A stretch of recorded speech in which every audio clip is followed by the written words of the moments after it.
আমরা বিশ্বাস করে যে স্বপ্ন নিয়ে দীর্ঘদিন পরে আমাদের প্রিয় নেতা জামালপুর সদর 5 আসন থেকে এমপি নির্বাচিত করেছে জামালপুর সদর 5 আসনের জনগণ।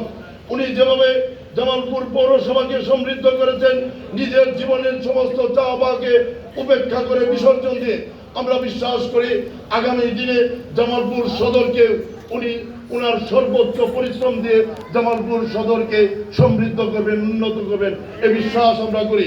প্রিয় সাথী ভাইরা, ষড়যন্ত্র শুরু হয়েছে। আমাদের এখন ঐক্যবদ্ধ থাকা ছাড়া বিকল্প কোনো রাস্তা নাই। আমাদের ঐক্যবদ্ধ থাকতে হবে।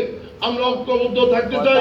ঐক্যবদ্ধ থাকার মাধ্যমে যে সিদ্ধান্ত আসবে, জেলা বিএনপির যে সিদ্ধান্ত আসবে, কেন্দ্রীয় বিএনপির যে সিদ্ধান্ত আসবে, সে সিদ্ধান্তগুলো যেভাবে আমরা গত 17 বছর আমাদের জীবনের সর্বোচ্চ ঝুঁকি নিয়ে আমরা রাজপথে মোকাবেলা করেছি, আগামী দিনেও আমরা সেগুলো মোকাবেলা করতে প্রস্তুত। সবাইকে ধন্যবাদ জানিয়ে আমি আমার বক্তব্য শেষ করছি। বাংলাদেশ জিন্দাবাদ, বাংলাদেশ জাতীয়তাবাদী দল জিন্দাবাদ। সকলকে ধন্যবাদ। আসসালামু আলাইকুম ওয়া রাহমাতুল্লাহি ওয়া বারাকাতুহু।